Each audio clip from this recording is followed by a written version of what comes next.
There we go. Today is Wednesday, February 3rd, 2021. And we are recording this session. Our guest tonight is Gavriel Savit, who you will hear more about later. I know everybody, so I don't have to introduce myself. Can everybody hear me okay? Yes, good. Okay.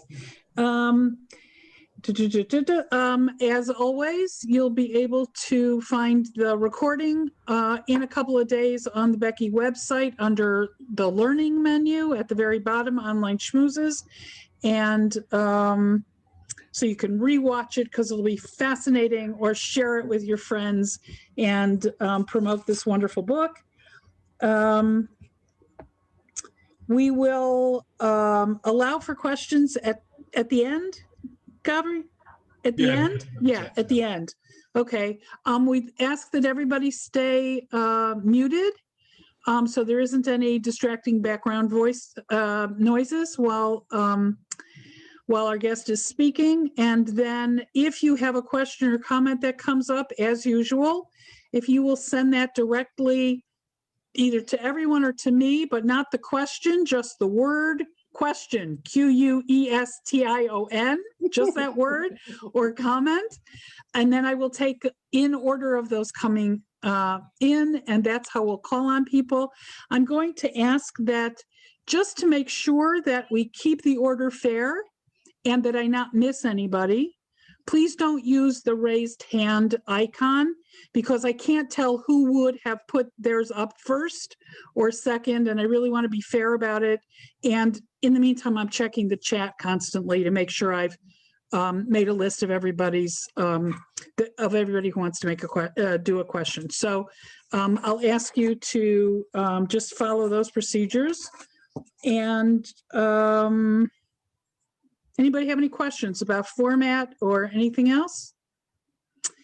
Okay, Shoshana, take it away. All right, well, welcome everybody. It's great to see all of your faces, some of whom I've seen and some of whom I haven't seen in quite a while, including our guest and our speaker, Gavriel Savit.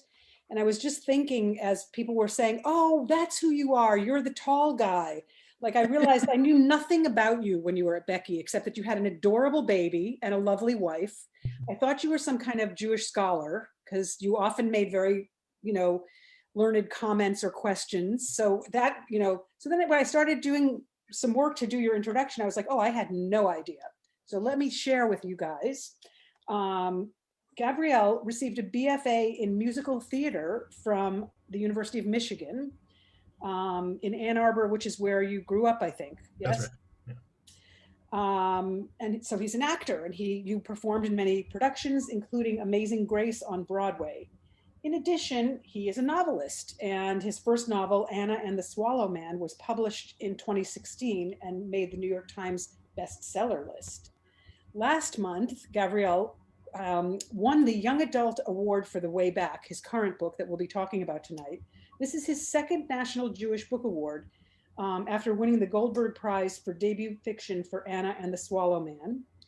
And I believe you're working on a third novel that I will not ask you any questions about. I understand that is, you can't go into that. But so here he is. He's an actor and a novelist and a learned man, and very tall, and the father of 2 daughters and the husband of a wife who is a professor at the University of Illinois. So he now lives in Springfield, Illinois. So I wanted to start by having you fill in some of the gaps of what I've just mentioned. Are there things about yourself that you'd like us to know that I didn't mention? For sure. Firstly, thank you. That's a very kind introduction. Your comments about making learned remarks in public put me in mind of the famous adage that all you really need for success is to learn how to fake things, and then you've got it made. So, doing my best over here.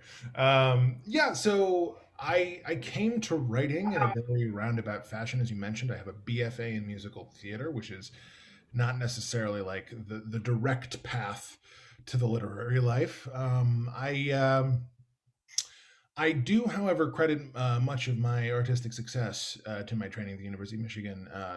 For those of you who may not be aware, the University of Michigan's musical theater program is really, world class. I can say this now that as a performer, I am, as I say, semi-retired out here in Springfield, Illinois. There's not a whole lot of union musical theater work. But really, the University of Michigan's musical theater program is the best such program around. And a big focus in that program, and one that sort of sets them apart in my perspective, is that they really teach young people how to take art seriously as a career and a profession. There are a lot of writers out there who I'm sure are significantly more talented than I am, who can't get a contract because they don't know how to answer an email on time. So I give a lot of credit to the wonderful training that I received at the University of Michigan. I used to say when I was talking about my writing that I never really considered writing as a career, which is true, at least not in a sort of front of the brain kind of a way. But I went back and looked recently. I had an opportunity to be home. I say recently now, no one's been anywhere for a year, but last time I was home, I had a chance to go through some of the old notebooks in my room at my parents' house. And it turns out I'd been messing around with writing ideas for a long time, just not in any sort of cultivated way. But I certainly didn't have it in my mind when I graduated from the University of Michigan. I moved to New York directly after graduation because it's sort of the spot if you want to work seriously in musical theater. And I was very lucky, as you mentioned. I was able to do some work on Broadway. I also did a show off Broadway, an interesting show that some of you, it's possible, would be familiar with. It's an Israeli show called The Voca People, very ridiculous. It's a combination of a cappella music and slapstick comedy performed entirely in white grease paint. So that was an experience. I also had an opportunity to tour, not insignificantly. Another highlight of my career was a 3-month tour, concert tour through Japan with the Tokyo Philharmonic, singing Disney music, which is very exciting in Japan. That was a really wonderful experience. But the truth of the matter is, if you go out to New York and try to find yourself a career in the musical theater, there are going to be dry spells, and I certainly had plenty of dry spells. And in one such dry spell, I was looking to sort of keep food on the table, so I got myself a job in a Mexican restaurant in Crown Heights, Brooklyn, which, it's very good food. It's well named. It's named for the wonderful singer Chavela Vargas.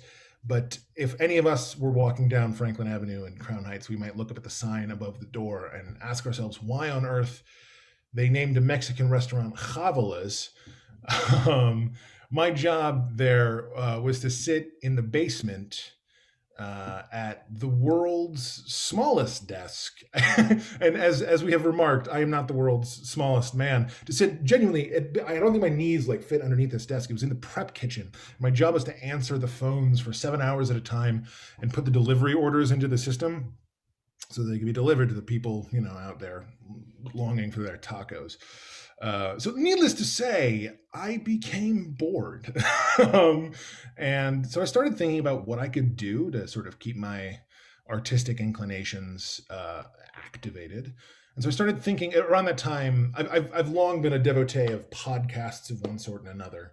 There's a wonderful radio program from the BBC in the UK called In Our Time, on which a very, very ridiculous man named Melvin Bragg interviews several leading experts on any given topic for the episode in hand. And I listened to a couple of episodes around that time. One of them was about the sort of development of the folk history of Robin Hood, the sort of communal development of these ballads describing the Robin Hood myth in, good Lord, I don't know, the medieval period in Nottingham. And the other one was about Benjamin Wilkomersky's infamous fabricated Holocaust memoir, Fragments. And these two things sort of stuck together in my brain. And I started thinking about an idea for a solo performance piece. Because this is one of the things that's really sort of a bummer about working in the professional theater is, you can't work when you want to. You have to wait for someone to give you permission to do the work. So my thought was that I would come up with a solo performance piece that I could sort of do at my will. And the idea was sort of born of the colliding of those two podcast episodes. The idea was that I was going to have discovered an unpublished manuscript of a Holocaust memoir deep in the sort of dusty back room of a used bookstore. And the performance was going to be about my interrogating it and sort of seeing where the divides between personal myth making and memory are, how we think about and tell our stories about heightened and horrible and terribly uncertain times in our history. And so obviously the first thing I needed to do in order to put together this performance piece was to write the manuscript of this supposed memoir that I had found. So this was just before Disney on Classic, the Japanese tour.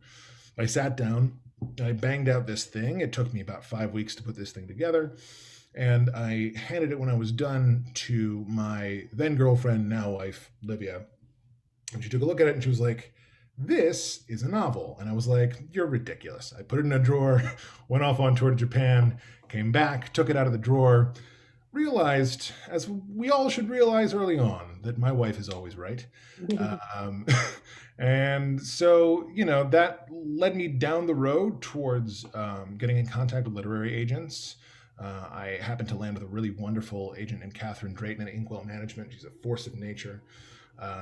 And she was able to sell the book to a really phenomenal editor at Knopf Books for Young Readers, Aaron Clark, who I've worked with now on 2 books that are out in the world and a third that is forthcoming.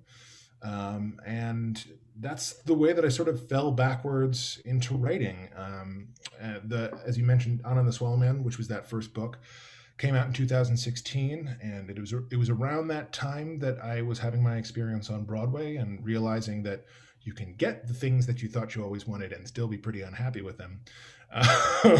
So I was happy to sort of transition into fiction as a sort of more steady pursuit. I very much miss the communal nature of theater. I wish that I could work and create with other people on a regular basis. It is sometimes crushingly lonely to write alone in your room, which is the job now. But I do, as I was saying, I do very much appreciate not having to wait for permission to work, because the truth of the matter is, if you want to excel in art of any kind, the only way to do it is by doing it, by practicing, in the sort of yogic sense of practice. And the fact of the matter is, if you're not tremendously lucky, you can't do that in theater. It's not consistent. And so I'm very happy to have landed in a sort of artistic pursuit and career that I think suits my talents a little bit better and is also something that I don't need to wait for permission to practice. So that's sort of how I got started writing. And shall we talk about the way back a little bit? Well, I wanted to say, I have 2 questions and they're linked. One is, I definitely want to talk about the way back because that's why we're here. Mhm. But also both of your books are considered young adult fiction. And I wondered if when you wrote that first piece, thinking it was a performance piece, you weren't thinking of it as a young adult? No, not at all. How to say this gently? I basically disdain generic distinction. I think it's a marketing tool. Okay. A book is a book, a story is a story. Almost every story is heightened from mundane experience. Some people call that fantastical. Some people call that fairy tale. I mean, we look back at basically the entire Western literary canon, it's hard to find something that isn't touched in some way by magic. Are we calling Shakespeare fantasy now? I don't know. Are we calling Shakespeare young adult? Certainly not. Anna and the Swallow Man is set during the Second World War, and it depicts some very terrible things. The Way Back is fundamentally a book about death. There are a lot of people who would say that those are not congenial subjects for young people's literature. My feeling is that young people are people primarily. Unfortunately, young people experience death as much as older people, and so I think there needs to be room for young people to think about death and process the, insane prospect of death as a human phenomenon. So I certainly think that a young person's book about death is a necessity. Um, I basically don't. There's a great book on writing that is coincidentally called On Writing. It's by Stephen King. Um, in it he gives a very good piece of advice. I generally don't think that writers tend to give good writing advice, because there's something kind of magical about the process, and if you're involved in doing it, it's often difficult to zoom out far enough to describe it very well. But Stephen King is an extraordinary person, an extraordinary writer, and his book is quite good. And one of the very good lessons that he enumerates in On Writing is write the first draft with the door closed and then revise it with the door open. The notion being that you have to write the story on your own terms when you're getting it out of your head. If you think too much about audience while you're writing, it's just going to get in your way. It's not going to improve the work. And that has been my experience. So I tend just to pursue the thread of the story that interests me while I'm writing. And then I leave marketing to the marketing team. You know what I mean? Right. So they look at it and then they decide where they think it fits. Yeah, I mean so when we were trying to sell on the Swallow Man, it's interesting. The book begins. The protagonist is a 7-year-old girl when the book begins. She's about 12 when the book ends, and my agent and I went sort of back and forth about whether we were going to concentrate on young people's publishers or adult publishers, and we actually ended up submitting to a number of both, and we just sort of went with the home we thought would be best for the book. But it's interesting. There's a notion, I guess, that childhood is the domain of children, which I think is nonsense. Speaking as the father of 2 young children, I don't know about you all, but I do my best to try and recover the brain space of childhood every day of my life, and I think it's a loss to adults that we often find ourselves moving away from that sort of approach to the world. But yeah, I think it's actually really interesting. I don't have any of you seen the recent Pixar release Soul? Yes. So I really enjoyed that movie, and it was very interesting to come to the end and realize that it was basically a movie about a middle-aged music teacher for children, right? Like when I was first promoting Anna and the Swallow Man, I was sort of playing with the idea of, could you write young people's literature without young people in it? And I decided it wasn't going to be the best career move for me to try and flesh out that experiment. But I think Soul is a good argument that it's a possibility. In any case, I write for people. I think, anyone who is attracted to the stories that I tell should pick them up. I've had really quite young elementary school students read my stuff and get surprising amounts out of it. I've had ostensible adults read my work and not understand it at all. So, I think it is very much an individual kind of a thing. Would you, I'd like to segue into talking about the way back, and if you could start with like a little synopsis or your elevator story. It's a very complicated, involved book, but I'm sure you have a nice, neat way of putting it together for us. Yeah. So I have been lucky in my writing career that I sort of skipped the phase in which you have to make elevator pitches, which is a tremendous blessing. So I am in the situation now where I write stories in complicated ways, and then once they're coming out, have to figure out how to talk about them in pithy ways, which is sort of crazy, right? You think about it, you spend however long, a year writing 300, 400 pages. And, now if you could just boil it down to 1 or 2 sentences. But I think The Way Back is actually relatively well suited to short descriptions in certain ways. I call it a sort of dark adventure. It's set in 19th century Jewish Eastern Europe. It follows 2 kids from a shtetl called Tupik as they spin out on parallel tracks through The Far Country, which is the world of demons and the departed, in sort of, again, parallel conflicts with the Angel of Death, which is a short way of saying quite a lot. It's really fun for me because I was very much a reader of fantasy growing up. I was 11 years old when the first Harry Potter book came out, and my godmother, Alea Sholem, was a children's librarian, and she gave me that first book before it was cool. Thank you very much. And it took my breath away. And it was very interesting because those books came out staggered over several years. There are 7 of them, as you probably know. The last one of them came out the summer after my freshman year of college. So in many ways, my growing up paralleled Harry Potter's growing up. In addition, my dad read me the sort of Tolkien oeuvre before bedtime when I was a little boy. I remember, I don't know if any of you had the opportunity to see them. There were adaptations by the BBC of the Chronicles of Narnia back in the day, which featured a giant, like, life-sized lion puppet, which sounds absurd and is surprisingly effective. I was a big fan of those. So there was a lot of fantasy for me growing up, but I also grew up in a modern Orthodox community. And I was sort of surprised that there was so little Jews and Jewishness in fantasy, because it seemed like a natural fit to me. And these days, there are a few other writers who are playing around with that match.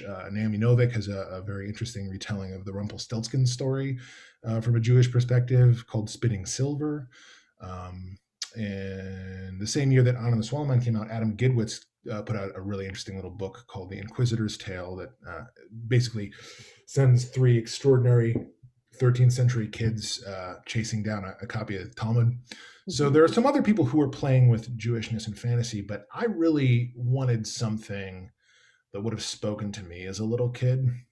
That was another big impetus for me to find this book, something that felt thoroughly Jewish, that was not gonna, because I don't want to say this in a way that's gonna offend any of my colleagues, but there are Jewish books that are for Jews, and there are Jewish books that are for Gentiles often. And I often really cringe at the Jewish books for Gentiles because they don't feel Jewish at all. So a big part of the project was to see if I could write a fun, exciting, meaningful young adult fantasy that felt thoroughly Jewish to people who had strong Jewish educations, and also was fully accessible to people who knew nothing about Judaism at all.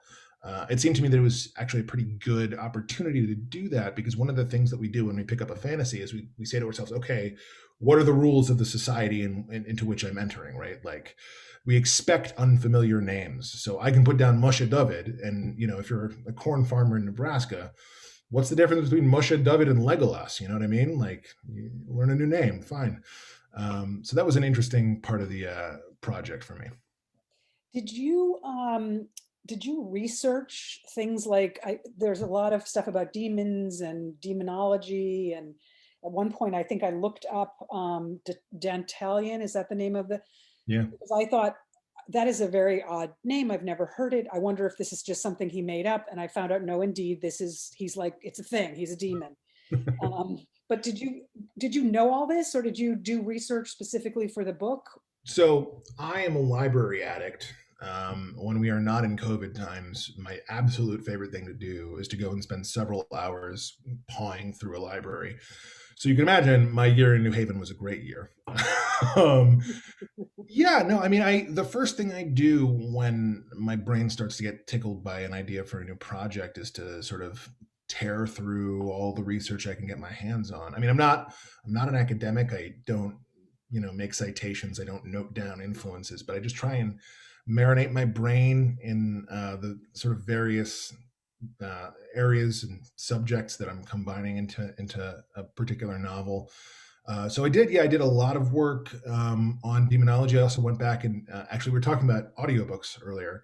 We did a lot of listening to the sort of masterpieces of Yiddish literature and translation. I listened to a lot of Parrots, some Singer, and some Shalom Aleichem, which are phenomenal and often deeply fantastical, but again, not terribly accessible to people without strong Jewish backgrounds. So yeah, I did a lot of reading and thinking about demons and how demons in Jewish tradition differ often from demons in Christian tradition, because they do very much so. I think there's a sort of fundamental theology of dualism in Christianity that is not native to Judaism at all.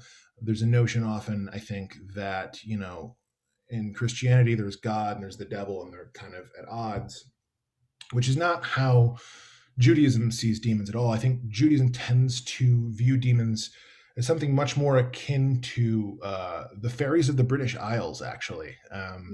They tend to be self-interested and mischievous and often very dangerous, and also subservient to God. There's a really interesting, this is sort of a tangent, there's a really interesting story about a particular rock in Ireland that is considered to be the cathedral of the fairies.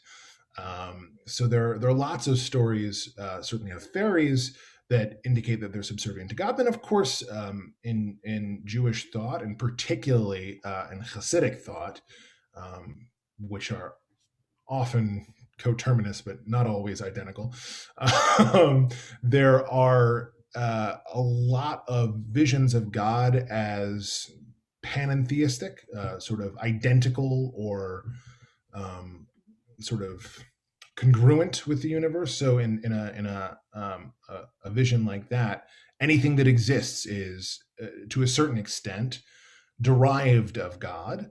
And I think that tends to be the more traditional approach to Jewish demons. So the demons in the way back, of which there are many, none of those demons did I make up. Any named demon is a demon of the record. Some of them come directly from Jewish sources. Some of them come through Jewish sources from other origins. Some of them come from non-Jewish sources, actually, but seem to me to be interesting from a Jewish perspective. I think the most sort of salient example on that front is one of the 3 or 4 most prominent demons in the book is Mammon, who actually is not attested as a demon in the literature until Milton. Milton takes a phrase that Jesus has in one of his sermons. He says something like, you can't serve God and Mammon at the same time. Obviously, those of us who know Hebrew understand that Jesus is saying you can't serve God and money at the same time, right? Milton decided to take this a little bit more literally and personified Mammon as a demon. And that to me was particularly interesting, setting a story amongst the demons of 19th century Eastern European Jewry. Certain aspects of life are going to be riper for sort of haunting by demonic forces than others, certainly. And I think, I didn't want to write a book about the sort of difficult history of Jews and money. That is not exciting to me, certainly. I mean, there's a lot to be learned, and there's a lot that's very interesting, but it's, not pleasure reading under the covers on a cold November night. But it seemed to me that there was certainly room for haunting amongst Jews in the 19th century on the front of money. So I thought to myself, okay, here's a demon that's not natively Jewish, but is undoubtedly going to be involved with Jews in this time and place. And so I said to myself, okay, Mammon's going to come along for the ride. Now, the world that you create in this story is quite dark. I think you would agree, right? Most of the book takes place in the dark place. And I wondered how you transitioned back and forth personally when you were writing, and how would you get prepared to write, and then when you'd finish, how would you then re-enter your family life that was obviously hopefully a lot less dark? That's a very interesting question. It's a good question. On the one hand, I think my wife would tell you that I'm not very good at transitioning out of my writing brain at any time. The more serious and somewhat sadder answer is that this book has significant personal meaning to me. My wife and I were lucky to have a wonderful 2-month honeymoon throughout Europe, not long after we were married. It was really fantastic. We traveled. I'm gonna try and list the cities that we went to in this 2 months, and I will probably leave some of them out. But just for a sample of like how incredible this trip was, changed my life. We went to Amsterdam, Berlin, Prague, Vienna, Budapest, Sofia, Thessaloniki, Athens, Rome, Florence, Venice, Barcelona, Cordoba, Dublin, and we ended up in Reykjavik. It was an amazing trip. It was amazing. It was life changing. And then at the end of it, in Reykjavik, at 28 weeks gestation, we lost our first pregnancy, which was also life changing in a very different way. And one of the things that's very interesting and sort of double edged about losing a child or a pregnancy at that age, I mean, I say a child because at 28 weeks, the body has to be born. So there is really an embodied experience of personhood that is hard to deny when you go through it personally. And one of the interesting things is, we often, I think, look to Judaism, to the religious tradition, to help us through difficult experiences in our lives. And there's a fascinating piece of halacha, which is that until a baby is alive for 30 days, they don't qualify for mourning rites. So you don't say Kaddish for a baby that is born alive and lives 29 days. 30 days is the cutoff, which is interesting, right? Because on the one hand, it leaves you without a way to mourn, right? There's no Shiva, there's no Shloshim, there's no Kaddish. There's like, what do you do? How do you make yourself spiritually line up with this experience? There's no guidebook. On the other hand, I will say that I actually found it kind of helpful that there's a distinction, because there's a difference, right? I mean, I can say this now that I have two beautiful, healthy, wonderful, bubbly daughters who are living and thriving. To lose a child who's living and thriving is different than losing a child who hasn't yet had the opportunity. So there is a difference. And in some ways, it's comforting to have that difference delineated. But it was still a very, very challenging experience that I had to figure out how to sort of move into and move through, both religiously and also because I am who I am and I do what I do artistically. So in some ways, I was looking to write a book of fantasy for little Jewish kids, but I was also looking to write my way through a dark, dark period in my life and to sort of show myself a way to make myself line up with the experience that I had Jewishly, because there wasn't a way in place. Now, I want to, at this point, say, we're starting to make this book sound very depressing, and I don't think it is. Genuinely, I don't think it is. One of the things, to borrow a phrase from Hamilton, I wrote this book to sort of write my way out of the place that I was in, and I think that I managed to do it, which is to say that by the end of the book, it's no longer in that dark place. There's a transition and a shift, and I certainly don't claim to be able to provide any answer to the existential problems of life and death. I don't have any particular wisdom to share other than what the tradition has that I've found. But what I do well is I tell stories, and I think that I was able to bring this story to a place that gave me a certain amount of peace and even, I don't know, brightness, because you can't really experience the interconnectedness of everything until you're disconnected from everything. And I won't say much more than that specifically because you should all read the book, and I don't want to spoil it for you.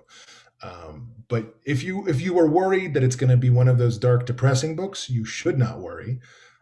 It's like an organizing principle of my professional life that there are enough books sitting on bookstore tables about how terrible everything is. That's not what I'm interested in. So that's not what the book is about. And in and of itself, that's an interesting project, right? How do you write about death without writing depressedly?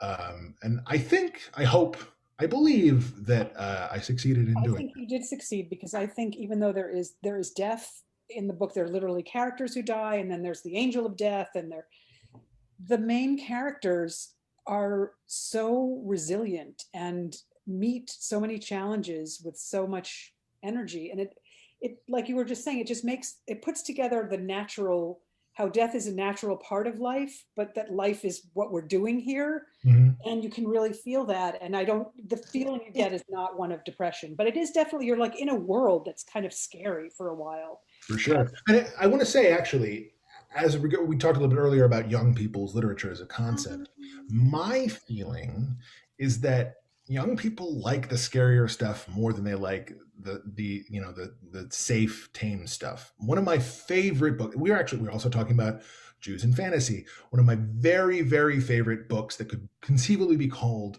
Jewish fantasy. It's a fantastic picture book that many of you are probably familiar with, Herschel and the Hanukkah Goblins. So good. If you don't know it, genuinely, I don't care how old you are, get a copy of Herschel and the Hanukkah Goblins. It's so, so good. And it's dark. It's weird and scary.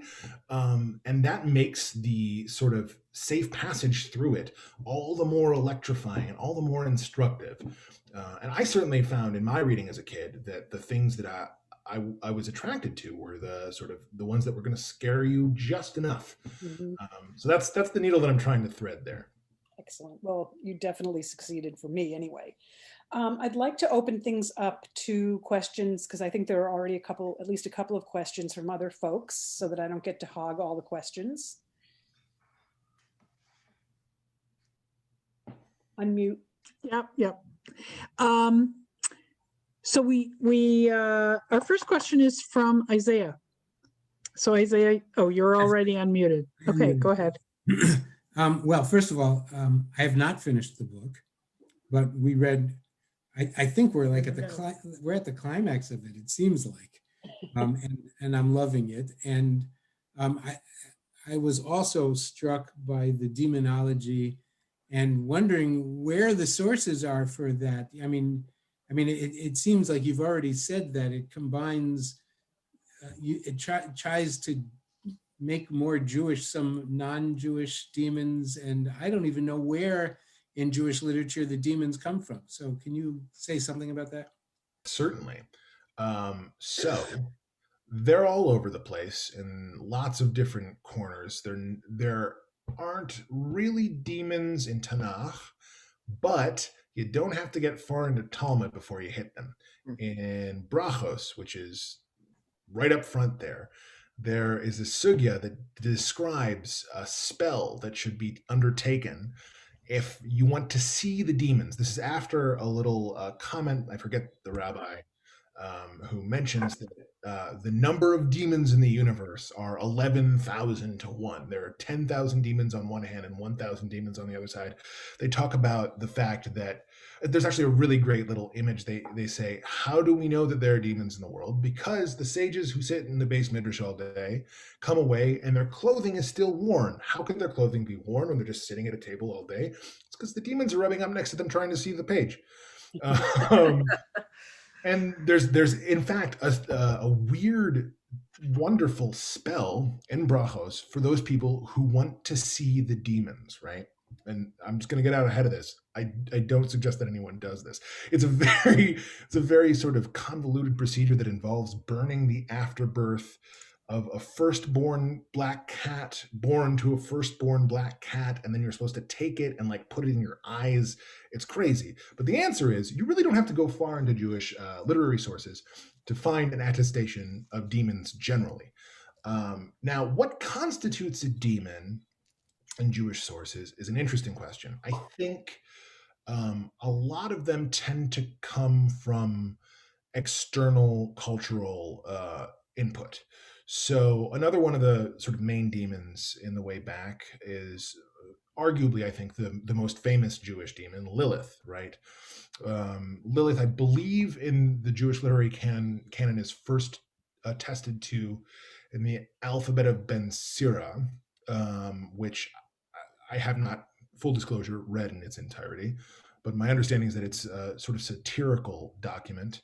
And the stories of Lilith are unkind.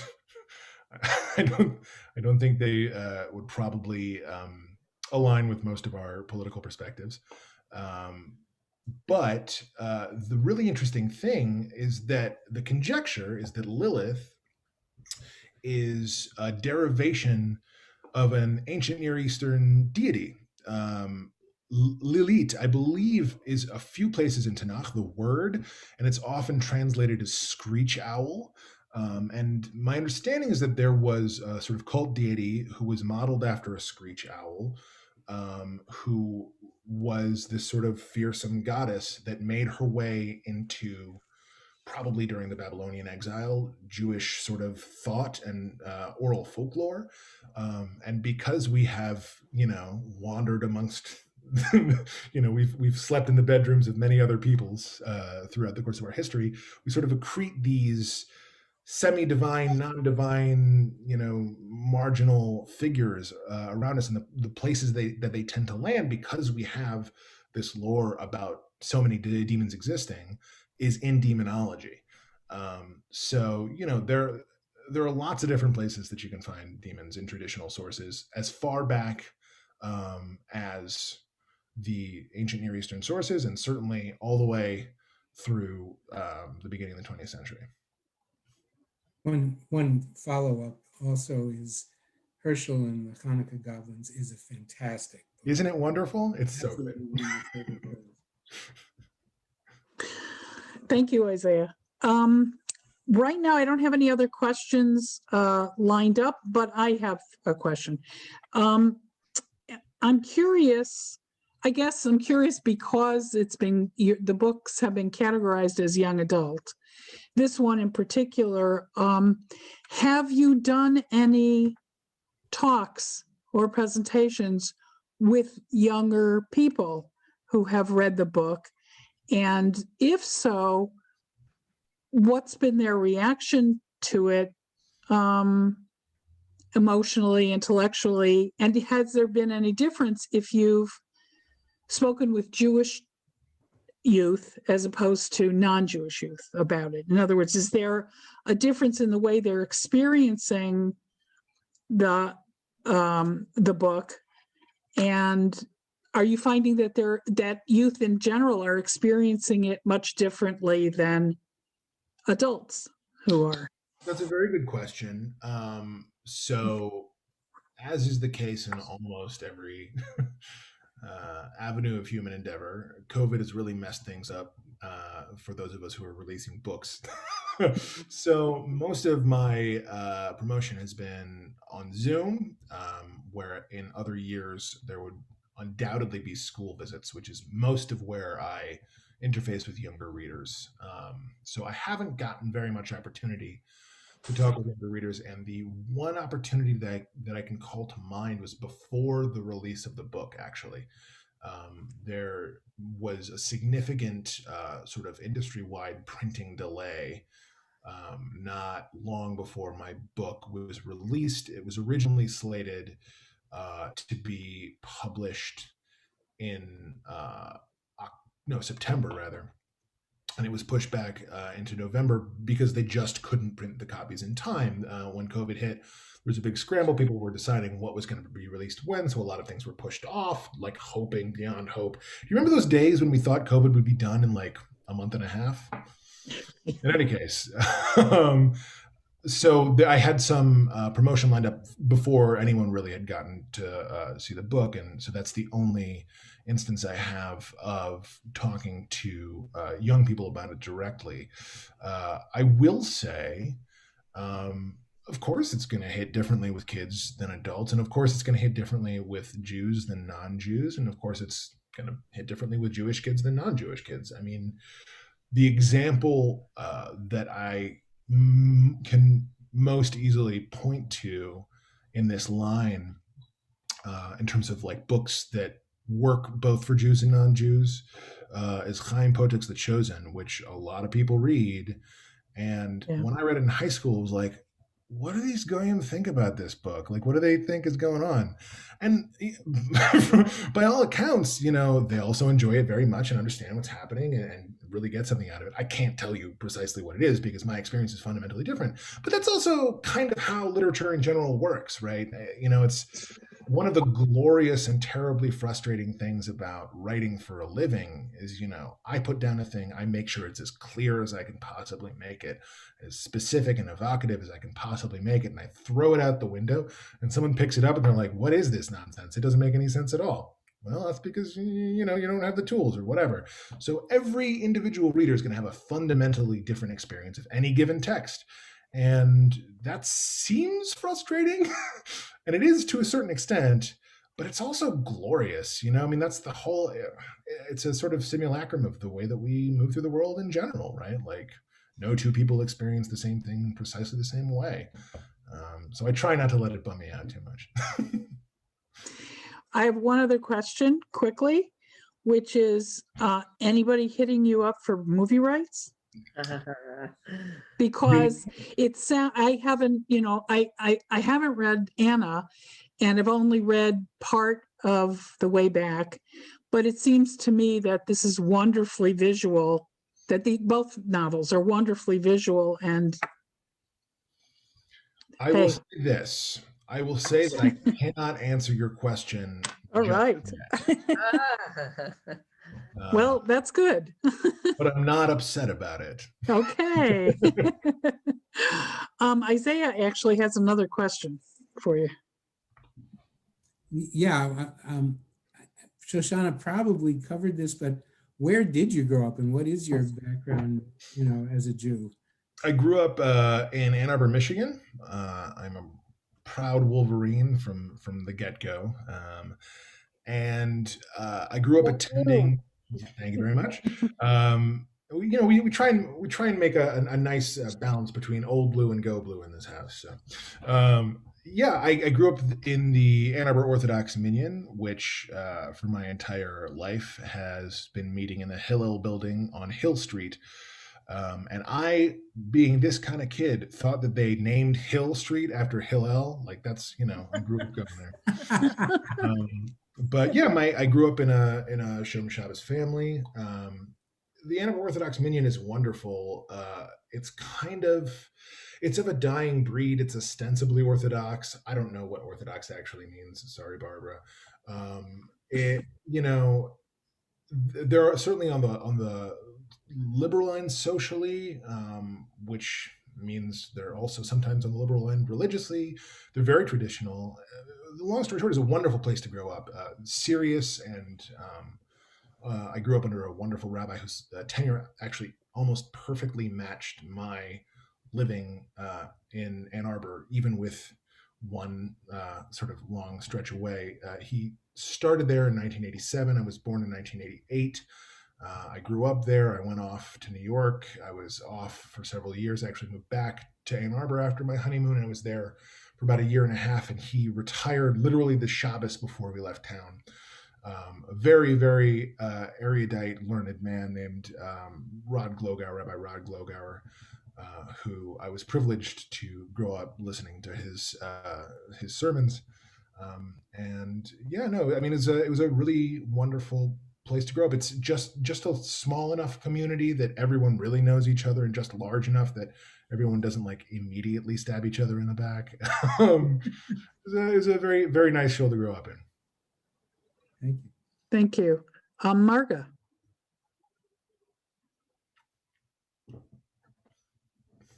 So I have a comment and a question. My comment was just that in the lore, with regard to what you said, Gavi, about how people of different backgrounds might respond to your book, and how did they understand The Chosen. One of the stories in the lore about Fiddler on the Roof is that it played in Japan, Yes. And the Japanese audience said, do they like this in America? Do they understand this in America? It's so Japanese.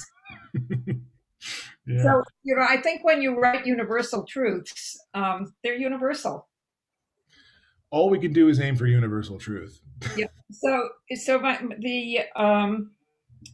my question is, as a former musical theater performer, have you done the recordings of the books? Are there?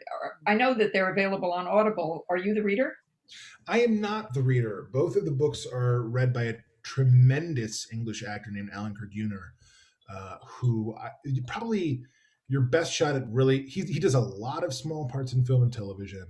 His best sort of spotlight was in the wonderfully weird Gilbert and Sullivan film Topsy Turvy. Oh, what did he do? He plays Arthur Sullivan in that movie. Oh my! Oh, that is wonderful. He is a fantastic actor. He's a wonderful man. He is Jewish. He comes from a Jewish background. We had occasion. I was very lucky. The audiobook of Anna and the Swallow Man won the Odyssey Award, which is sort of the big award for young adult audiobooks. So we were able to meet and spend some time at that celebration. And he's really a wonderful man. I was very impressed with his work on that one.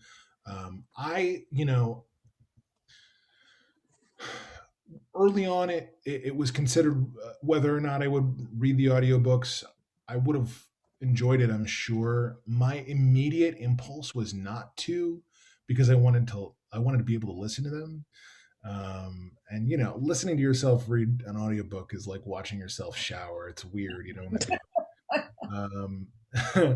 But yeah, and the other piece of it is, and this is one of the other reasons that I can't tell you whether or not I'm excited, Daryl, is that one of the big things that thrilled me about sort of moving into a career in writing is I love the process of collaborating artistically, and I love to see other artists react to my material. And Alan is really a first-rate actor and audiobook reader. And I listened. This is kind of an embarrassing thing to admit. I listened to the entire audiobook of The Way Back the week that it was released, and I loved it. It was really, really thrilling and engaging. He does a great job with it, and it's fun to hear him find stuff in the text that I wasn't even aware was there. So no, I did not read them. I would love to do some of that in the future. I've read The Way Back just last week, and I've read Anna multiple times. But now you make me want to go listen to them. You should. I have, Gavi is here tonight to talk about The Way Back, and it's fascinating. But I really have to say that Anna is a luminous book. Oh, you're very kind. And you need to treat yourself to it. It is The Way Back is a great book, but Anna is something else. Just before I call on the next person, I wanted to point out something that occurred to me. You were talking about, it was really interesting to hear you talk about how much you enjoyed hearing the audiobook. As the author, how much you enjoyed hearing the audiobook.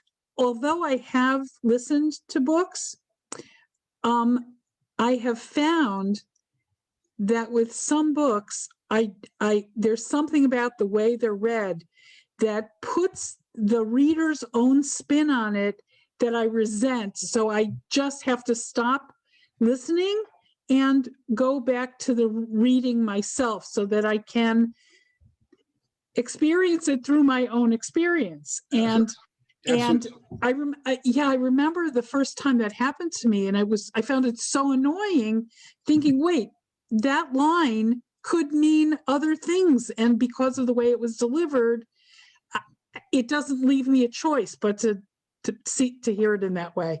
No, you're so totally it was right. interesting to hear your perspective on that. You're completely right. It's a fundamentally different experience. I will say, I think people there's more there's more prestige to reading a book than to listening to a book, which I don't think really means anything. I think, it's a way of getting the material into your brain one way or the other. You're absolutely right that you have more control when you're reading the book, but you also have more work to do.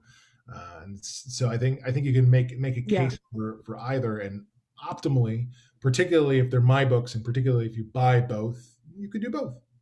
Yeah, and at this point, I feel like I have permission because you have sort of said, "Oh, I love the way that he did the book," to say, "Oh, well, that's not then in conflict with what your intention was." Certainly. And so, thanks for the permission. Absolutely. And we have our next. I think we have a comment from Sarah Berry. So speaking as two comments. Speaking as an anthropologist, people always, in our society anyway, think of myth as being much more for children. And yet, for 10,000 years, myth was there, 20,000 years was for adults. And it was the way to bring the children into adulthood and thinking about things. Mm-hmm. But I was going to say, I'm only halfway through the book, but I like how it's not the Christian black or white with good versus evil, which gets to the point where you sometimes want to shake the characters and go, there's grays, there's nuances. And I completely agree with you, perhaps unsurprisingly. I'm all about the gray space. I think it's far the most interesting. And I like what you say about myth. I think we have, from a 21st century Western perspective, a sort of bizarrely rationalist notion about story, right? Like that there's some sort of narrative that has the property of truth, which doesn't make any sense at all, and is not what stories are or what they're for, right? Like, we tell stories to work on ourselves, to contextualize our lives, and the property of truth or falsity, of relationship to lived experience, I think has been fundamentally different for most of human history than people often construe it now. And if it were up to me, we'd go back to the old way. Thank you. I was about to say I didn't have any more, but I do actually. Sasha, can you unmute yourself? Yes, there you go. Yes, did. First of all, I listened indeed to the book, and I very much enjoyed it. I thought the voice person did an amazing job representing the different characters and the intonations and reflecting the mood and the issues at hand. It's really very, very enjoyable. But what I was curious to know is, how did you pick the things that the rabbi says?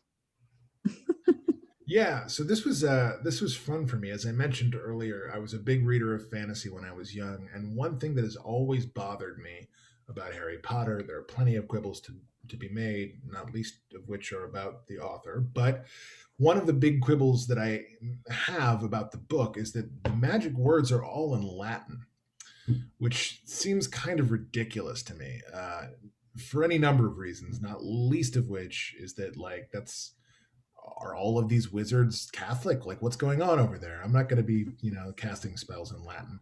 So I thought it would be fun to have the character in the book who is most like a wizard, who is the Rebbe of Zubinsk, performing magic with the use of Hebrew. So those are quotations from Tanakh. That sort of reflect the effect that the Rebbe is trying to bring forth in the world.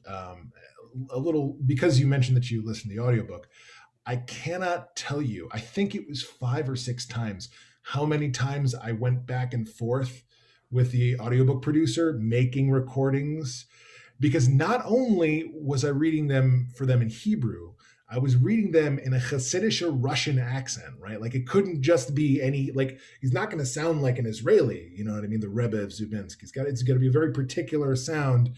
And Alan, of course, was wonderfully game. And if you listen, he hits it out of the park, man. The pronunciation is perfect. Yes, it's very impressive. Yeah, isn't it?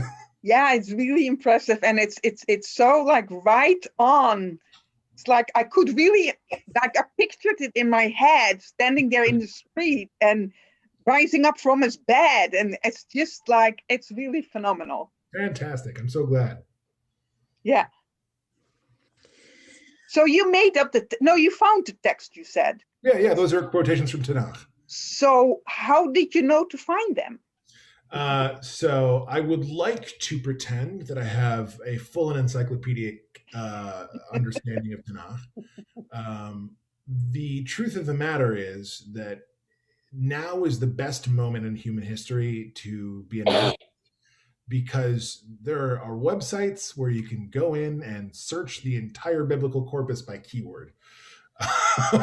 So that's my secret there. Okay, well, go look at what. Very nice. I thoroughly enjoyed the book. Thank you very Great much. book. I also really liked how you depict death, how he cares so much about the kids and that it's not their time, and how he sympathizes with the boy that his father died, and you know that he like thinks he knows him or whatever. I mean, all those sides of how he does or does not know or wished he had known, or it's really very impressive how you Thank did you very that. much. Thank you. I think that goes to what Sarah was saying about gradations of gray, right? Often in fiction, death is represented as like a very fearsome and terrible presence. And my approach, perhaps because in my theatrical career, I was most often tasked with playing villains. My approach is always to try and find the human being underneath the archetype, right? And so the question was, can we give over a picture of death that is a little bit more, internal, that is a little bit more like our experience of moving through the world? And so I had a lot of fun with that. Thank you. Really appreciate the book. Thank you.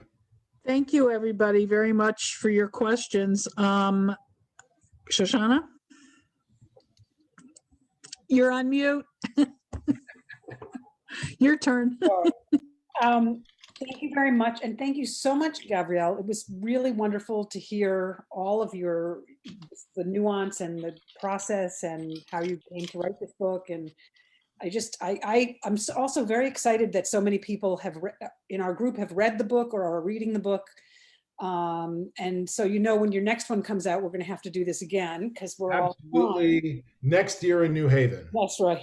And I just want to remind everybody to, get a copy of the book or get the audio book. I think it would make a fabulous gift for certain kinds of people. I know people in my life who I'm planning to tell about the book. It's really wonderful. It's wonderful to listen to. It's wonderful to read. And I'm going to have to go back and read Anna as well, now that I've heard how great it is. All right. Can we get a hint what the next book is about? Can you get a hint? I will say the next book is less obviously Jewish. Here's what I'll tell you. Daryl, you'll like this. It takes place during the 1893 Chicago World's Fair. Ooh.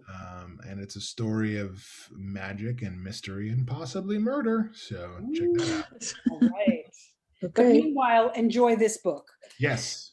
And I just want to remind people we have another Schmooze next week. Steve Worlin is going to be talking to us about his work at the Downtown Evening Soup Kitchen, which is under his guidance or his leadership is undergoing some tremendous and positive changes. So tune in next Wednesday at 8:00.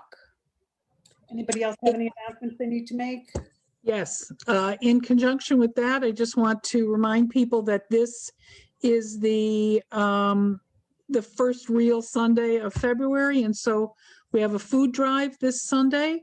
If you have goods to be collected by Rob Ledick, please give him a call or a text or an email, so he's not standing out in the cold waiting for nobody to show up. I think the food this month is going to go to JFS.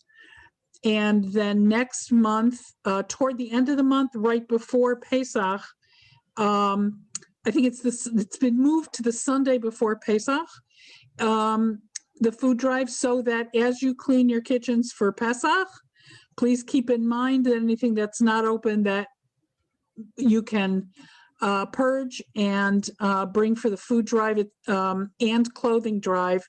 Everything will be going to I think desk next time. No, it's going to New oh God. The clothing goes to New Reach. To New Reach, yeah. The clothing is going to New Reach. The food is going to desk. You're right, Rachel. Yeah. Okay. So that's it. Thank you, everybody. Thank you. Thanks, Take care. everyone. Thank It you was a so pleasure. much, Gavi. And I saw that. Oh, Liddy's on. So hi, we can't see you, but we're glad you joined us. And There's Molly. There's Molly. Hey, Molly. Oh my goodness. oh, there she is. Hi. Hi. I was just thanking you for letting him get out of bedtime duty tonight. So I know how that is. It And I'm went just thanking all of you. unforgivably smoothly. Oh. Oh well. Lovely to see you both and everybody. And we'll see you again soon. Yes, Take thank you so care, much, everyone. everybody. Bye-bye. Bye.